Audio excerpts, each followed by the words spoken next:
Nitrogen cycle यानी कि nitrogen चक्र। वायुमंडल में जो नाइट्रोजन की जो मात्रा होती है वो 79% होती है, जो कि अन्य पदार्थों की तुलना में क्या होती है, बहुत ज्यादा होती है। क्योंकि जो नाइट्रोजन जो गैस होती है ये गैस के फॉर्म में पाई जाती है, और ये जो नाइट्रोजन होती है इसकी जो मात्रा होती है वो जीवों में बहुत कम होती है। क्यों? क्योंकि ये क्या होती है, एक अक्रिय गैस होती है। यही कारण है कि ये ज्यादा होते हुए भी इसकी जो मात्रा होती है वो जीवों में कम पाई जाती है, और जो जीव होते हैं वो उसका अधिक उपयोग नहीं कर सकते। नाइट्रोजन का जो उपयोग होता है वो प्रमुखतः प्रोटीन की इकाइयों जैसे कि अमाइनो एसिड, इनके संश्लेषण में किया जाता है। न्यूक्लिक अम्ल में भी प्यूरिन तथा पिरिमिडिन क्षारक जो बेस होते हैं उनमें भी जो नाइट्रोजन काम में आती है। किसी भी जंतु या पौधे में जो नाइट्रोजन होती है, जो कि गैसीय नाइट्रोजन होती है, उसका उपयोग करने की क्षमता नहीं होती है। मतलब कि क्या होता है कि नाइट्रोजन का स्थिरीकरण करने की क्षमता जो होती है वो कुछ प्रोकैरियोट्स तथा जो होते हैं जो असीम केंद्री की जो जीव होते हैं उनमें ही पाई जाती है, जैसे कि बैक्टीरिया, शैवाल, कवक आदि। ये क्या करते हैं कि नाइट्रोजन गैस को यौगिक के रूप में बदल देते हैं। जितने भी जो ग्रीन प्लांट्स होते हैं वो क्या करते हैं, इस नाइट्रोजन को स्थिरीकृत जो नाइट्रोजन होती है उसके ऊपर ही निर्भर करते हैं, और उनके लिए जो नाइट्रोजन होती है वो एक सीमाकारी कारक की तरह कार्य करती है। यानी कि वो सीधे नाइट्रोजन गैस को काम में नहीं ले सकते, बल्कि नाइट्रोजन के जो यौगिक होते हैं, जो प्रोडक्ट होते हैं, वही क्या करते हैं, उनको भी काम में ले सकते हैं।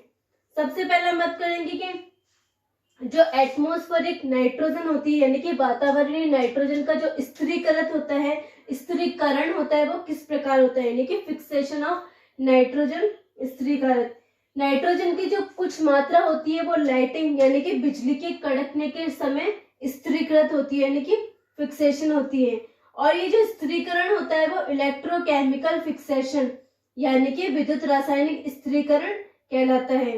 इसमें जो नाइट्रोजन होती है वो ऑक्सीजन के साथ मिलकर के ऑक्साइड बनाती है, जो कि जल के साथ नाइट्रिक अम्ल बनाता है, और ये जो अम्ल होती है वो मृदा क्षार के साथ क्रिया करके नाइट्रेट बनाती है। तो लाइटिंग के द्वारा क्या होता है, नाइट्रोजन का फिक्सेशन होता है।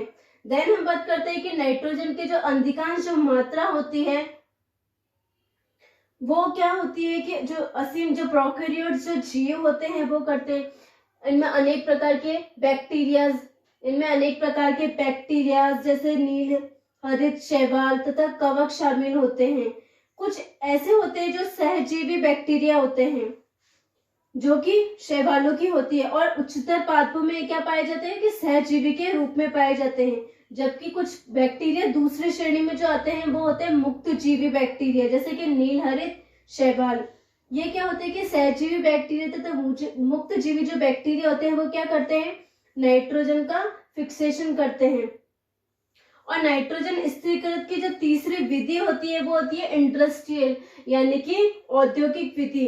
इसमें नाइट्रोजन के विभिन्न यौगिक जो होते हैं वो रासायनिक खाद के रूप में निर्मित किए जाते हैं, और अंत में मृदा में डालने पर जो नाइट्रोजन साइकिल को प्रभावित करते हैं।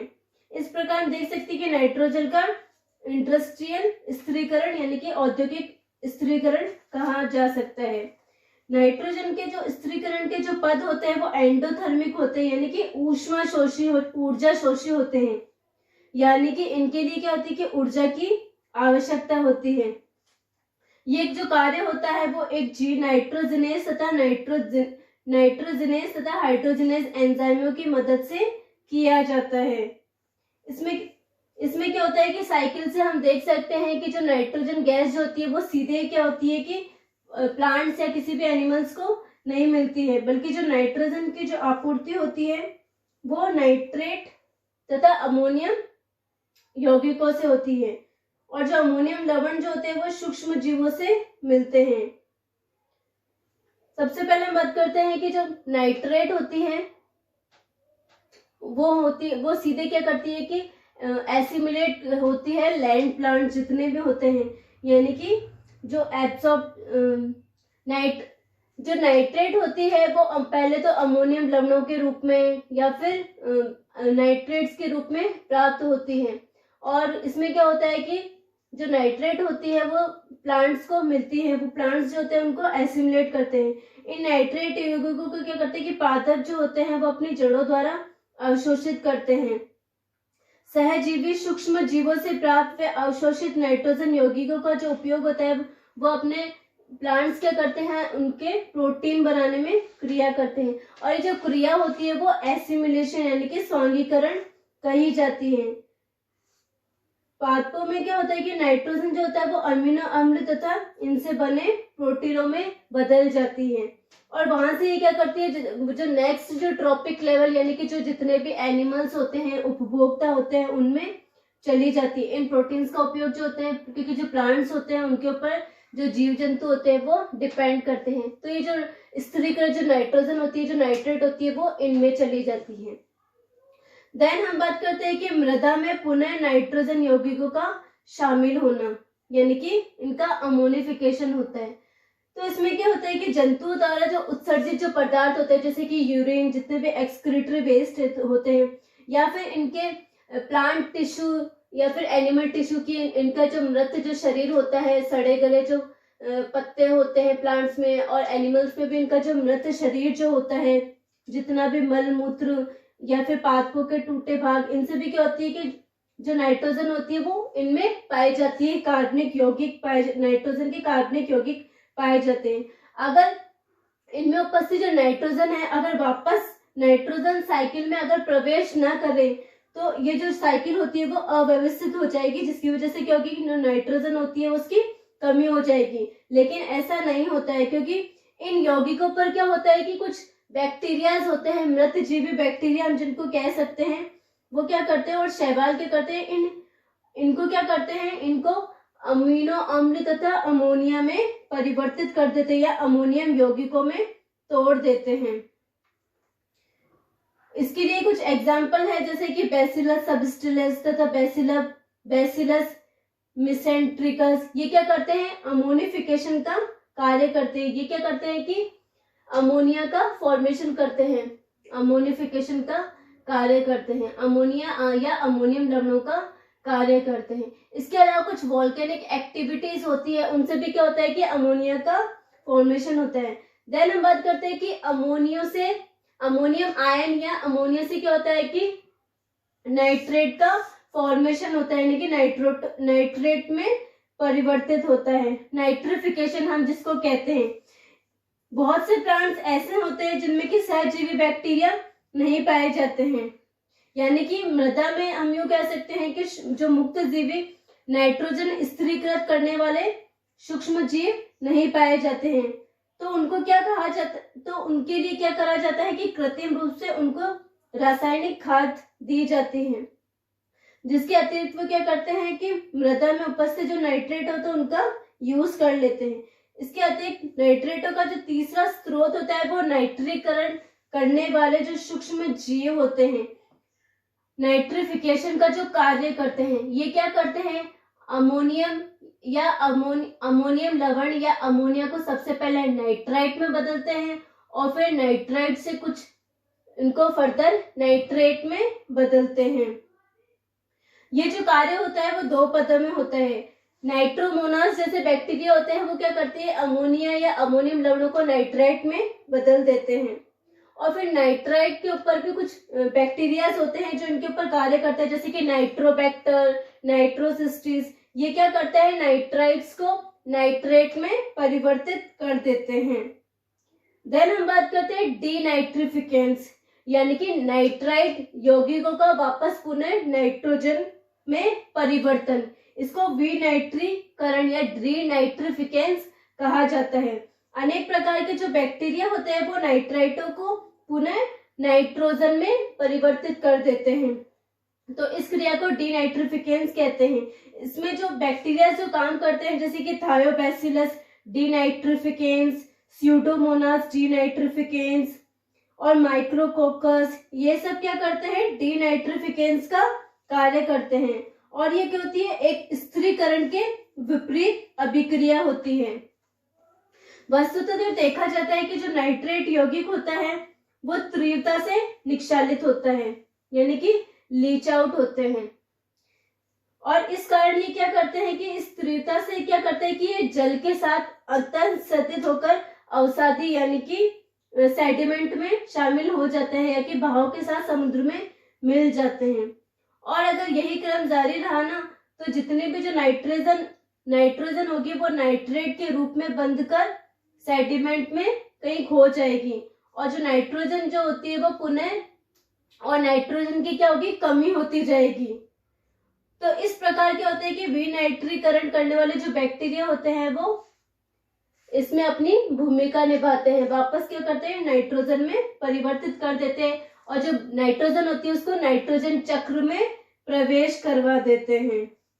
इसके अलावा स्टूडेंट हम कुछ देख सकते हैं कि कुछ जो नाइट्रेट्स होती है वो जो जलीय माध्यम होता है एक्वेटिक, उनमें भी चली जाती है। उनमें जो प्लैंकटॉन्स होते हैं यानी कि जो प्लवक होते हैं, उनसे जो मछली और जो समुद्र जो बर्ड्स होते हैं यानी कि जो पक्षी होते हैं, उनमें भी इनकी जो कुछ मात्रा होती है वो चली जाती है। इस प्रकार हम देख सकते हैं नाइट्रोजन साइकिल में कि जो नाइट्रोजन होती है वो नाइट्रेट या फिर अमोनियम लवण या आयंस के रूप में विभिन्न जितने भी जो पोषक स्तर होते हैं प्लांट जीव जंतु, उनसे होते हुए वापस कहाँ चली जाती है, पुनः वायुमंडल में चली जाती है।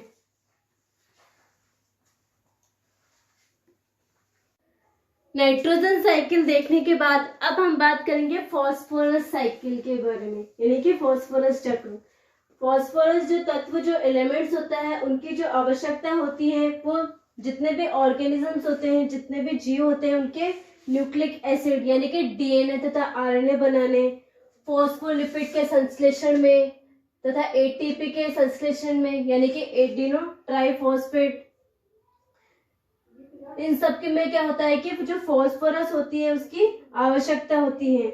इसलिए जो जीव होते हैं उनमें क्या होता है कि जो फॉस्फोरस होता है वो कम मात्रा में पाया जाता है, यानी कि उनके लिए जो फॉस्फोरस होती है वो एक सीमाकारी कारक की तरह कार्य करती है, एक लिमिटिंग फैक्टर की तरह कार्य करती है। फॉस्फोरस के साथ ही जो पोटेशियम तथा नाइट्रोजन होते हैं वो भी क्या करते हैं, सीमाकारी कारक की तरह ही कार्य करते हैं। इसके अलावा हम देख सकते हैं कि लेकिन जो जलीय आवास होते हैं, स्पेशली जो समुद्र में पाए जाने वाले जितने भी समुद्र आवास में या फिर उनके जो जीव होते हैं, उनमें क्या होता है कि जो फॉस्फोरस होता है वो बहुत प्रचुर मात्रा में पाया जाता है। उनके लिए मतलब कि जो फॉस्फोरस होती है वो सीमाकारी कारक की तरह कार्य नहीं करती है। और जो फॉस्फोरस जो चक्र होता है वो अवसादी चक्र यानी कि सेडिमेंट्री साइकिल का एक एग्जाम्पल होता है। अन्य चक्रों की तुलना में ये जो चक्र होता है वो बहुत धीमा होता है, क्योंकि इस चक्र में क्या होता है कि जो माइक्रोब्स होते हैं, जो सूक्ष्म जीव होते हैं, वो इतनी भूमिका नहीं निभाते हैं, यानी कि इतना इंपॉर्टेंट रोल प्ले नहीं करते हैं। इस चक्र में क्या होता है कि लंबे समय तक स्थलीय आवास से समुद्र की ओर फॉस्फोरस बढ़ती है तथा समुद्र व अवसाद में क्या होता है, यानी कि सेडिमेंट्री जो होती है, चट्टानें होती है, उनमें इनकी मात्रा बढ़ती जाती है। साइकिल की अगर हम बात करेंगे तो जो फॉस्फोरस साइकिल का जो सबसे पहला जो स्टार्टिंग होती है वो होती है प्लांट्स के द्वारा, यानी कि जो जितने भी प्लांट्स जो पेड़ पौधे होते हैं वो क्या करते हैं कि फॉस्फोरस को अकार्बनिक फॉस्फेट या ऑर्थोफॉस्फेट आयनों के रूप में अवशोषित करते हैं, कि उसका एब्जॉर्प्शन करते हैं। और उसके बाद में क्या होता है कि पादप जो होते हैं वो फॉस्फेटों का उपयोग अपनी आवश्यकता अनुसार कर लेते हैं, और ये जो क्रिया होती है वो स्वांगीकरण क्रिया कहलाती है। उसके बाद में क्या होता है कि जो फॉस्फोरस होता है वो अगले जो ट्रॉपिक लेवल होते हैं, जो नेक्स्ट जो पोषक स्तर होते हैं, जैसे कि विषम पोषी कंज्यूमर्स यानी कि उपभोक्ताओं में क्या होता है, स्थानांतरित हो जाता है। उस प्रकार उनको क्या होती है कि फॉस्फोरस प्राप्त हो जाती है। उसके बाद में क्या होता है कि जीवों की मृत्यु के बाद में, यानी कि और पादप या प्लांट जो भी हो, उनकी अगर जैसे मृत्यु हो जाए, जैसे कि डेड हो जाए, तो उनमें क्या होता है या फिर उनके उत्सर्जन से क्या होती है कि जो बहुत सारी जो मात्रा होती है फॉस्फेट की, वो वापस क्या होती है कि मृदा में मिल जाती है कार्बनिक फॉस्फेट के रूप में। इसमें क्या होता है कि इसके अलावा जो कुछ जैविक प्रक्रम के द्वारा जैसे अनुपयोगी जो पदार्थ होते हैं, जैसे कि दांत तथा अस्थियों में बदल जाने के कारण जो ये फॉस्फोरस होती है, ये वापस क्या होती है कि साइकिल में एंटर नहीं कर पाती है, क्योंकि जो टीथ वगैरह जो होते हैं या जो हड्डियां होती है, उनमें क्या होती है कि वो फॉस्फोरस जो होती है वो चली जाती है, उनका डिकम्पोजिशन जो होता है वो बहुत धीरे धीरे होता है। देन हम बात करते हैं कि कार्बनिक जो फॉस्फेट होता है, झील, तालाब आदि क्या होता है कि सुपोषण का कारण बनता है। ये कार्बनिक जो फॉस्फेट होता है, इस कार्बनिक फॉस्फेट की कुछ मात्रा में क्या होता है कि अपघटन यानी कि डिकम्पोजिशन भी होता है। मिनरलाइजिंग, जिसको हम कह सकते हैं मिनरलाइजिंग डिकम्पोजिशन होता है, अपघटन होता है।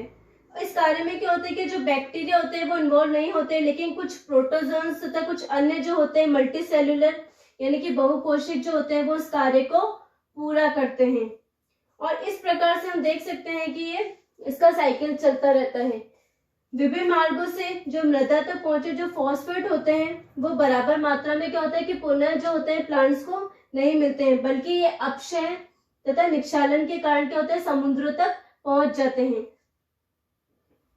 मृदा में उपस्थित जो कैल्शियम फॉस्फेट जो होते हैं वो कैल्शियम तथा पोटेशियम, मैग्नीशियम, लोह आदि तत्वों के साथ क्या करते हैं, क्रिया करके यौगिकों का निर्माण करते हैं। समुद्रों तक पहुंचे जो फॉस्फेट होते हैं उनका केवल जो कुछ ही अंश होता है वो वापस क्या होता है कि स्थलीय जो जीव होते हैं यानी कि जो लैंड तक पहुंचता है यानी कि टेरेस्ट्रियल तक पहुंचता है। इनमें भी क्या होता है कि जो समुद्र में उपस्थित जो फॉस्फेट होती है जो कि निक्षालन तथा अपक्षयन प्रक्रिया द्वारा पहुंचती है, वो क्या करती है धीरे धीरे एक बहुत टाइम बाद क्या होती है चट्टानों में परिवर्तित हो जाती है, और बाद में चट्टानों का भी क्या हो जाता है इरोजन यानी कि अपक्षय हो जाता है, और ये वापस क्या होती है मृदा, जल तथा समुद्रों में चली जाती है। फॉस्फेट की जो सबसे ज्यादा जो मात्रा होती है फॉस्फोरस की, जो फॉस्फेट के रूप में होती है वो समुद्र तथा जलीय आवास में ज्यादा पाई जाती है, जबकि जो थल होते हैं, जो लैंड होते हैं, मृदा होती है, उनमें जो इसकी जो मात्रा होती है वो अपेक्षाकृत कम पाई जाती है। थलीय फास्फोरस जो होती है उसकी जो मात्रा होती है वो धीरे धीरे घटती जा रही है, क्योंकि जो समुद्री फॉस्फेट होते हैं वो धीरे धीरे बढ़ते जा रहे हैं और ये समुद्री पैदे में जाकर के जमा हो जाती है, और इसकी जो अवधि होती है बहुत धीरे होती है।